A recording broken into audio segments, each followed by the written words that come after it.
Halo, apa kabar pemirsa TVR Parlemen dimanapun Anda berada? Berjumpa lagi dalam program TVR 17 bersama saya Fitiana Unila. Tepat pukul 17 waktu Indonesia Barat kami hadirkan kepada Anda sejumlah informasi paling baru dan menarik seputar kinerja dan kegiatan DPR RI yang telah disajikan oleh redaksi TVR Parlemen. Pemirsa TVR Parlemen, inilah TVR 17 lengkapnya.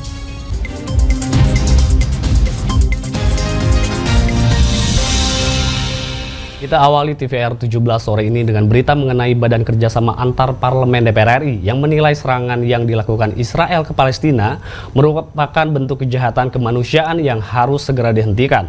Oleh karena itu, DPR RI mendorong pemerintah untuk tegas mendukung kemerdekaan Palestina serta mengirimkan bantuan kemanusiaan bagi warga Palestina. DPR meyakini serangan yang dilakukan oleh negara Israel ke wilayah Gaza Palestina adalah bentuk kejahatan perang. Menurut Ketua BKSAP DPR RI Fadlizon, Parlemen Indonesia terus konsisten menunjukkan komitmennya mendukung perjuangan kemerdekaan rakyat Palestina yang saat ini menjadi korban atas agresi militer Israel yang dilakukan secara brutal di wilayah Gaza. Fadli juga menyebut serangan yang dilakukan Israel ke Palestina sebagai bentuk kejahatan kemanusiaan dan kejahatan perang yang harus segera dihentikan. Indonesia melalui Presiden Joko Widodo telah menyampaikan sikapnya secara tegas mendukung kemerdekaan rakyat Palestina dan mengirimkan bantuan kemanusiaan bagi seluruh korban yang jumlahnya terus meningkat. Komitmen perjuangan kita untuk membela, mendukung Palestina yang merdeka, Palestina yang berdaulat. Apalagi saat ini di tengah agresi Israel secara nyata, secara brutal yang sedang terjadi di Gaza. Apa yang dilakukan Israel sekarang ini di Gaza ini adalah sebuah kejahatan kemanusiaan, sebuah kejahatan perang, sebuah jelas pelanggaran terhadap konvensi Jenewa. Saya dan kita juga bersyukur pemerintah dalam hal ini, Presiden sudah menyampaikan sikap yang tegas, termasuk dalam minggu ini juga mengirimkan bantuan kemanusiaan ke Palestina. Dalam rangka memberikan dukungan untuk rakyat Palestina, Ketua BKSAP DPR RI Fadlizon bersama anggota DPR RI lainnya menggelar fokus group discussion bersama organisasi Aqsa Working Group. Panji dan Umam, TVR Parlemen melaporkan.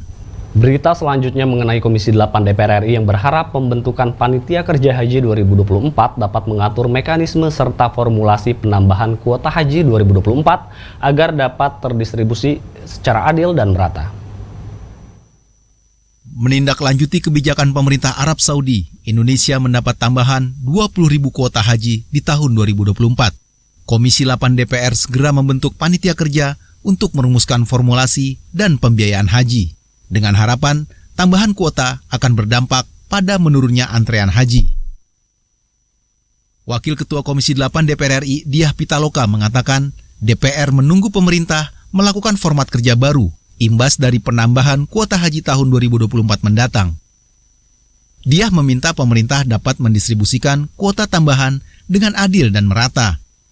Dan setelah ini diputuskan di wilayah pemerintah, tentu DPR akan segera membentuk panja. Hasil nanti ada evaluasi, menyelesaikan evaluasi haji kemarin dan juga akan membentuk, selanjutnya akan dibentuk panja haji antara DPR dan pemerintah untuk kembali kita merumuskan pembiayaan haji di tahun 2024. Nah, ini tentu waktunya juga harus segera karena persiapannya kurang lebih haji itu bulan Mei ya, pemberangkatan. Jadi tentu ini kerja yang cukup singkat dan harus juga kilat yang akan dilaksanakan oleh teman-teman Komisi 8 DPR RI pada masa sidang sekarang. Dia juga menyoroti persoalan pengurangan jumlah petugas tenaga pendamping jemaah haji. Tentunya butuh pembahasan mendalam terkait mekanisme pendampingan yang akan diterapkan agar jemaah tetap terlayani dengan baik. Mario, TVR Parlemen melaporkan. Kita beralih ke berita mengenai Komisi 10 DPR RI yang berharap seluruh pihak turut berpartisipasi dalam melestarikan kebudayaan dan seni pewayangan di Indonesia sehingga warisan budaya yang berharga tersebut tidak akan lenyap dimakan zaman. Komisi 10 mendukung Sekretariat Nasional Wayang Indonesia terus menjaga dan melestarikan kebudayaan dan seni pewayangan di Indonesia. Komisi 10 akan berusaha membantu sesuai dengan kapasitas fungsi dan kewenangan DPR RI. Lewat audiensi Sekretariat Nasional Wayang Indonesia atau Senawangi, Komisi 10 mendengar aspirasi dari pelaku seni pewayangan terkait kebutuhan dukungan dana, program tahunan Senawangi, serta support non-finansial dari pemerintah dalam setiap kegiatan yang digelar oleh Senawangi. Menanggapi hal tersebut, anggota Komisi 10 Rano Karno akan meneruskan aspirasi ini pada Kementerian Pendidikan, Kebudayaan, Riset, dan Teknologi segera mencarikan solusi agar kebutuhan Senawangi untuk memperjuangkan kesenian di Indonesia dapat dipenuhi. Nah, jadi tidak salah juga Bapak datang ke sini. Tapi memang ini kita akan pertanyakan kepada Dirjen Kebudayaan, karena alhamdulillah anggaran Kementerian Pariwisata juga cukup besar. Nah, minimal lah dipikirkan lah bagaimana ini seniwan. Tapi kita gimana secara kebijakan? Saya sangat mendukung Pak kehadiran Bapak-Bapak. Saya sangat mendukung dunia pewayangan di Indonesia walaupun saya nggak paham. Tapi karena saya lihat ini, betul Pak, wayang bisa bercerita apa saja. Lebih lanjut, Rano Karno berharap masyarakat Indonesia dapat turut berpartisipasi dalam melestarikan wayang di Indonesia. Jangan sampai warisan budaya yang berharga lenyap dimakan zaman, karena kurangnya kepedulian generasi muda untuk mengapresiasi seni wayang itu sendiri. Halim dan Teddy, TVR Parlemen melaporkan. Perseteruan Israel dengan Palestina kembali memanas dan pecah kembali pada Sabtu 7 Oktober yang lalu setelah pasukan Palestina menyerang wilayah selatan di Jalur Gaza. Informasinya akan kami hadirkan saat lagi, untuk itu tetaplah di TVR 17.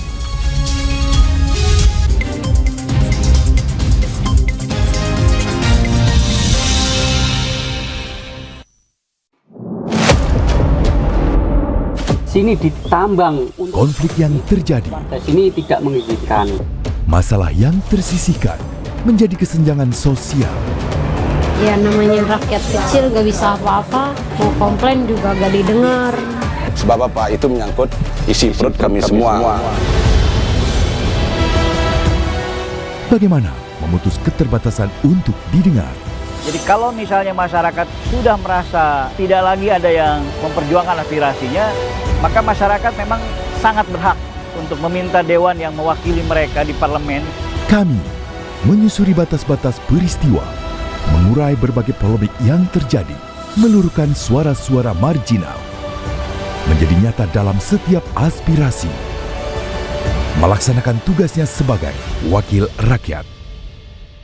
Saksikan Aksi Dewan setiap hari Senin dan Rabu pukul 10.30 waktu Indonesia Barat, hanya di TVR Parlemen. DPR RI memiliki fungsi diplomasi dalam menjalankan politik luar negeri sesuai dengan pasal 116 Undang-Undang MD3. Kontribusi aktif BKSAP DPR RI memainkan peranan penting dalam memenangkan persaingan global melalui IPU, IPA, IPPF, IPA, dan PUIK. BKSAP memiliki komitmen yang tinggi dalam krisis kemanusiaan dunia. Fungsi diplomasi dijalankan untuk mendukung upaya pemerintah dalam melaksanakan politik luar negeri.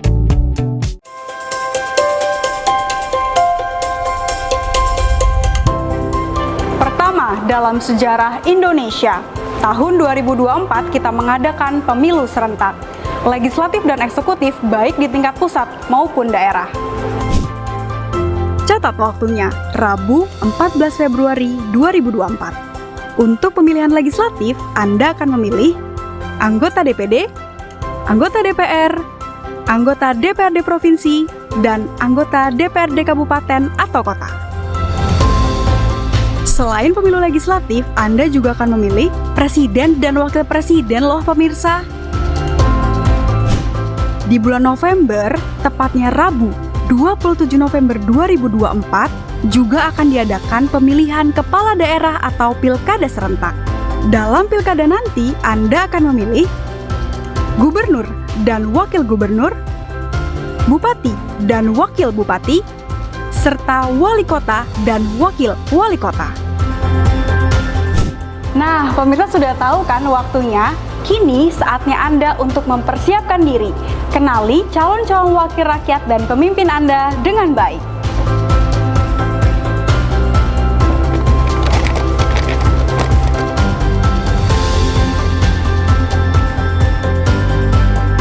Jangan sampai kesempatan untuk memilih calon wakil rakyat dan pemimpin Anda terlewat begitu saja. Ayo ramaikan pesta demokrasi pemilu 2024 dengan meriah. Demi masa depan bangsa Indonesia.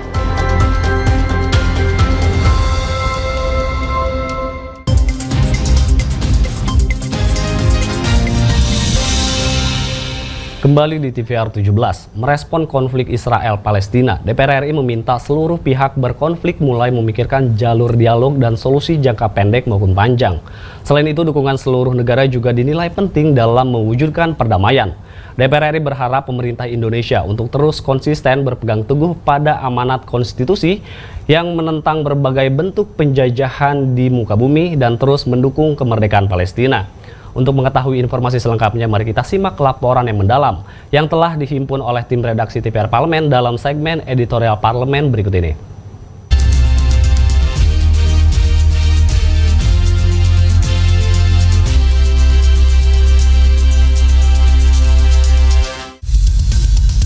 Hingga saat ini, konflik yang terjadi antara Israel dan kelompok militan Palestina Hamas masih terus berlangsung. Selain menelan banyak korban jiwa dari kelompok sipil, kerusakan infrastruktur layanan publik juga makin masif. Badan Kerjasama Antar Parlemen DPR RI terus menyuarakan penyelesaian konflik antar kedua negara tersebut di forum-forum internasional. Sebagai anggota Dewan Hak Asasi Manusia PBB, Indonesia terus berupaya agar pelanggaran HAM tidak terjadi di konflik Israel dan Palestina. Anggota Komisi 1 DPR RI Muhammad Farhan menyampaikan, selain menyalurkan bantuan tenaga kemanusiaan dan logistik, Indonesia terus mengupayakan dibukanya perbatasan Gaza Mesir untuk mengungsikan warga Gaza. Karena kita adalah anggota dari Dewan HAM Dunia, maka yang harus kita sampaikan adalah memastikan bahwa tidak terjadi pelanggaran HAM di perang Israel melawan Hamas ini. Walaupun sangat sulit ya, tetapi ada beberapa hal yang memang perlu dipenuhi oleh kedua belah pihak dalam kerangka pemenuhan hak asasi manusia. Contohnya koridor untuk pengungsian. Jadi koridor untuk pengungsian ini tidak hanya disediakan koridornya, tetapi juga harus disediakan waktunya. Jadi kedua belah pihak harus setuju bahwa pada tanggal tertentu, jam tertentu akan dibuka koridor pengamanan. Nah, kalau ujungnya kemana? Nah, ini menjadi pertanyaan lagi. Karena kompleksitasnya masalah Palestina dan Israel di Gaza ini, ujungnya tuh harus ke Mesir. Nah, maka tugas Indonesia sebetulnya meyakinkan Mesir agar mau membuka perbatasannya untuk para pengungsi dari Gaza. Di forum interparliamentary ke-12 di Perancis, Ketua BKSAP DPR RI Fadlizon mengajak Parlemen Uni Eropa aktif mencari solusi sebagai upaya meredam konflik dan mengantisipasi jatuhnya korban. Kita sampaikan bahwa Indonesia mendukung perjuangan Palestina, kita juga mendukung two-state solution, dan kita berharap konflik ini bisa segera reda supaya tidak ada lagi korban-korban, terutama anak-anak dan perempuan yang mereka yang tidak berdosa. Jadi kita sampaikan ini langsung di depan Parlemen Eropa yang cukup hadir, cukup banyak, dipimpin oleh Daniel Kaspari dan juga dari beberapa negara yang bagian dari delegasi Parlemen Eropa untuk ASEAN, DASE. Wakil Ketua BKSAP DPR RI Gilang Dila Farares menambahkan, konflik Palestina dan Israel dapat diredam melalui campur tangan internasional untuk mendesak kedua negara segera melakukan gencatan senjata. Isu ini Palestina adalah isu yang salah satu yang krusial yang harus kita perjuangkan. Kita tahu kita mempunyai banyak sejarah bersama-sama sebagai negara muslim terbesar di dunia. Tentu kita merasakan bahwa dengan adanya konflik ini yang jadi korban pertama adalah masyarakat dan warga di sana. Dan kita ingin di sana, dan di saat momentum IPU ini merupakan salah satu cara kita bisa bersama-sama melaksanakan diplomasi ke seluruh negara-negara yang ada di sekitar kita, bisa kita dorong agar perdamaian bisa terjadi di Palestina. Dalam Forum Standing Committee on Democracy and Human Rights Interparliamentary Assembly atau IPU ke-147 di Luanda, Angola, Wakil Ketua BKSAP DPR RI Putu Supatmarudana menekankan pentingnya Forum IPU ke-147 menjadi wadah bagi negara-negara internasional memberikan dukungan kemanusiaan kepada masyarakat Palestina. Putu juga berharap adanya two-state solutions dalam menciptakan perdamaian di kedua negara tersebut. Sikap daripada Parlemen Indonesia sangat jelas, terus ingin memastikan, mewujudkan agar komitmen internasional untuk memberikan dukungan kemanusiaan dan juga agar tercapainya perdamaian dengan two-state solution. Jadi harapan kita tentu dua state solution ini atau dua negara yaitu Palestina dan Israel dapat hadir bersama justru membangun wilayah tersebut. Redaksi TVR Parlemen melaporkan.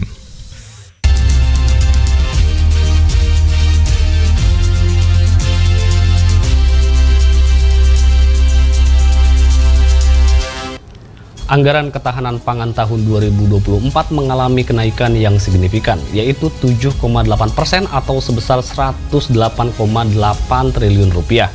Saksikan informasi selengkapnya, jangan kemana-mana, tetaplah di TVR 17.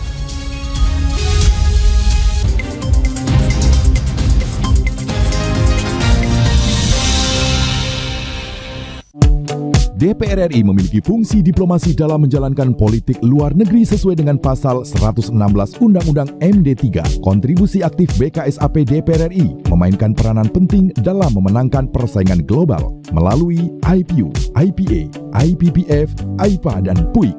BKSAP memiliki komitmen yang tinggi dalam krisis kemanusiaan dunia. Fungsi diplomasi dijalankan untuk mendukung upaya pemerintah dalam melaksanakan politik luar negeri. Sumpah Pemuda merupakan tonggak bersejarah yang menggambarkan tekad dan semangat pemuda-pemudi dalam menjaga kesatuan dan persatuan bangsa. Dengan semangat inilah, Dewan Perwakilan Rakyat senantiasa mengawal dan menjaga kedaulatan bangsa. Dengan semangat kebangsaan, kita telah mengenang jasa para pemuda yang telah dulu berjuang demi Indonesia yang merdeka.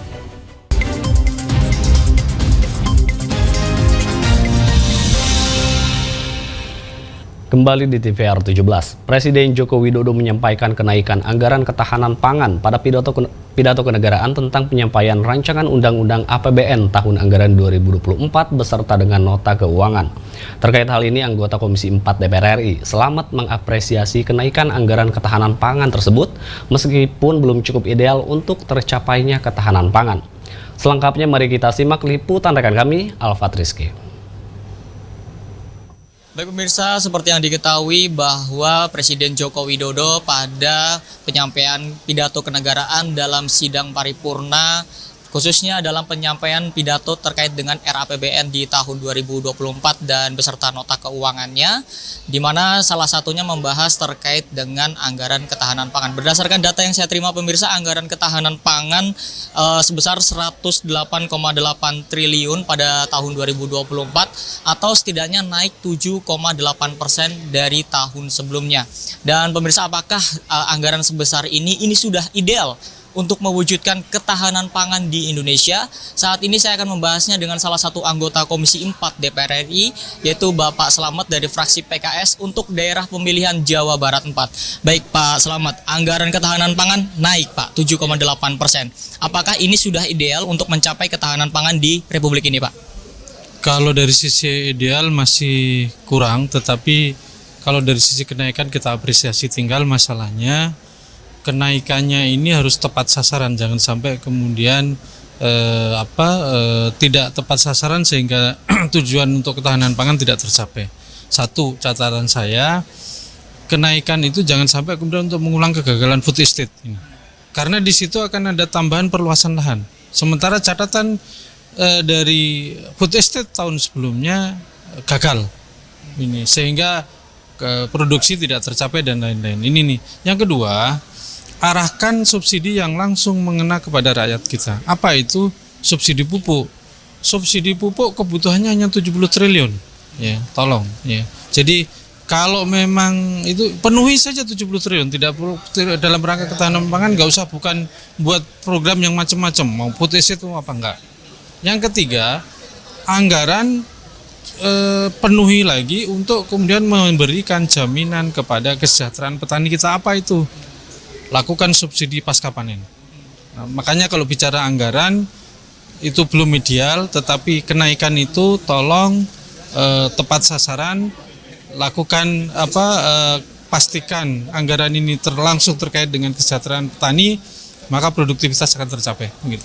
Baik Pak, selain itu juga sektor pertanian ini kan sebenarnya menjadi hal yang sangat penting untuk mewujudkan ketahanan pangan, Pak. Nah, kalau misalkan berdasarkan data yang saya terima nih Pak, anggaran Kementerian Pertanian di tahun 2023 ini 15,3 triliun Pak. Dan di tahun 2024 ini dianggarkan sebesar 14,6 triliun. Nah, ini anggaran ketahanan pangan naik, namun anggaran Kementerian Pertanian atau khususnya di sektor pertanian ini malah turun Pak. Makanya nanti akan kita lihat seperti food estate itu yang kita gagal. Itu sebenarnya leading sektornya tidak hanya di Kementerian Pertanian, ini yang nanti akan kita lihat. Nah, makanya catatan saya tidak apa-apa naik leading kalau di Kementerian Pertanian itu memang tidak harus, artinya begini, misalnya yang nanti akan dinaikkan adalah subsidi pupuk petani, anggarannya tidak di Kementan, itu langsung dari Kementerian Keuangan yang langsung kemudian ditugaskan kepada PI. Makanya nanti kita akan telusuri kenaikan itu diposkan di mana. Catatan saya tadi langsung menyentuh kepada petani langsung, apalagi bisa subsidi pasca panen, maka itu akan tepat sasaran. Terima kasih Pak Slamet atas waktunya. Dan pemirsa TVR Parlemen, itulah wawancara saya dengan salah satu anggota Komisi 4 DPR RI, yaitu Bapak Slamet dari fraksi PKS, di mana tadi Bapak Slamet menyampaikan di mana anggaran yang digelontorkan oleh pemerintah ini perlu berdampak langsung kepada masyarakat melalui program-program yang langsung bersentuhan dengan masyarakat, dan Komisi 4 DPR RI juga akan berkomitmen berfokus untuk melihat fokus dari anggaran ketahanan pangan itu sendiri. Pemirsa, sekian laporan saya melaporkan untuk TVR Parlemen. Selanjutnya pemirsa, apa saja yang menjadi topik perbincangan di media online pada hari ini? Usai jeda tetaplah di TVR 17.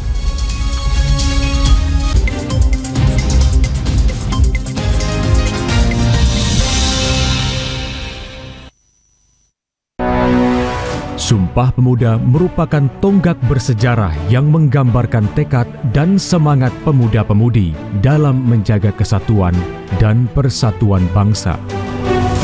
Dengan semangat inilah, Dewan Perwakilan Rakyat senantiasa mengawal dan menjaga kedaulatan bangsa. Dengan semangat kebangsaan, kita telah mengenang jasa para pemuda yang telah dulu berjuang demi Indonesia yang merdeka.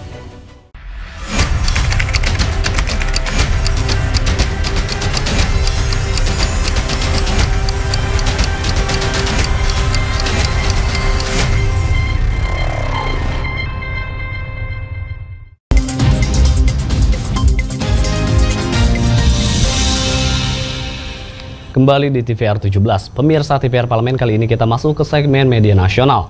Mari kita simak isu apa saja yang menjadi sorotan media serta tanggapan dari sejumlah anggota Dewan bersama rekan kami Nazia Sudirja.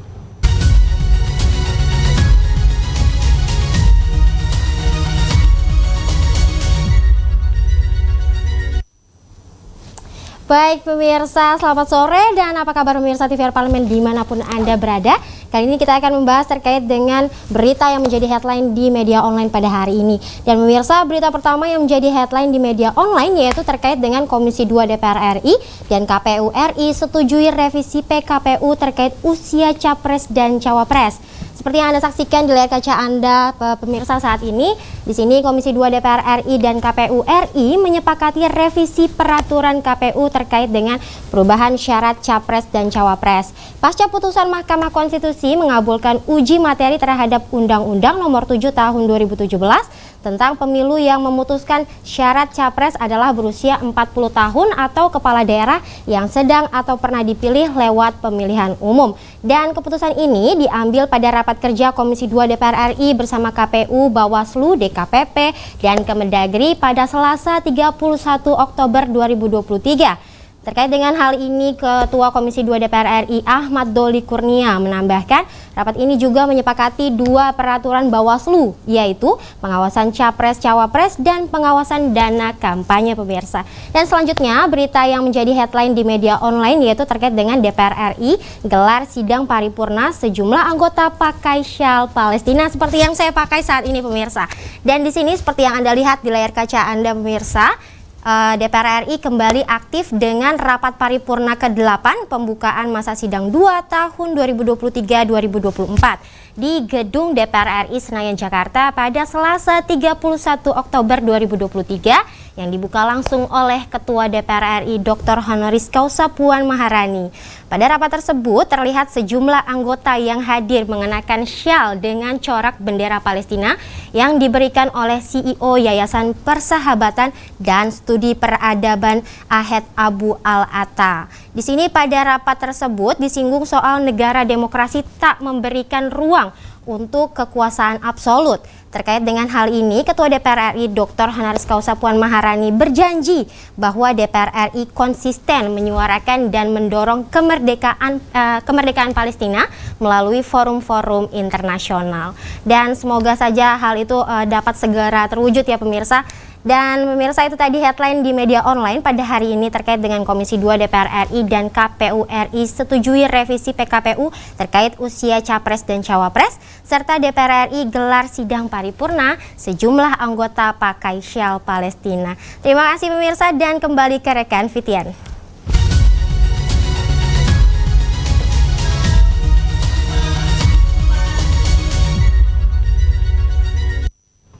Baik, terima kasih rekan Nazia yang telah menyampaikan sejumlah update sorotan dari media online nasional pada hari ini. Segmen media online tadi sekaligus menutup program TVR 17 edisi sore hari ini. Saya Fitian Onilah beserta seluruh kru TVR Parlemen yang bertugas mengucapkan terima kasih dan pamit undur diri dari hadapan Anda. TVR Parlemen, referensi Indonesia.